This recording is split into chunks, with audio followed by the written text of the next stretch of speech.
জঙ্গিবাদের তকমাকে ভয় আমাদের মনের ভিতরে সবসময় একটা ধারণ করি।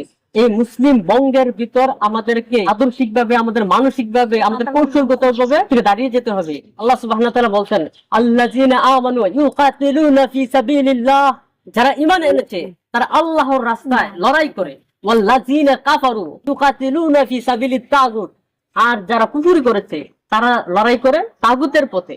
আমরা কি ইমানের পথে লড়াই করবো না তাগুতের পথে লড়াই করবো? ব্যর্থরা তাদের প্রতীক নিয়ে চলতে পারে, এলজিবিটিরা তাদের প্রতীক নিয়ে স্বাধীনভাবে চলতে পারে, কিন্তু আমরা আমাদের ইমানের প্রতীক, আমরা তাওহীদের ভিত্তি, এটা আমরা মেলে ধরার জন্য হীনমন্যতায় ভুগি। এটা কি আমাদের মানসিক দাসত্ব না?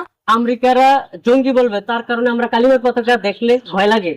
ভারত সাম্প্রদায়িক বলবে, সেজন্য তাকবীর, আল্লাহু আকবার, এই ধ্বনি শুনলে মাথা গরম হয়ে যায়। তো আবার তাদেরকে খুশি করার জন্য ইসলামিক যে সংস্কৃতি, ইসলামিক শিক্ষাকে নাক ছিটকায়, যে তাদেরকে ইসলাম পরিচয় দেওয়ার দরকার কি? আল্লাহর কসম, তারা হচ্ছে কি মুসলমান সমাজের একটা কলঙ্ক। তো আবার অনেকেরা মনে করে সাদা কালো পতাকা সন্ত্রাসীদের, এটা তালেবানদের প্রতীক, এটা দেওয়া যাবে না, তোমরা অন্য কালার দাও।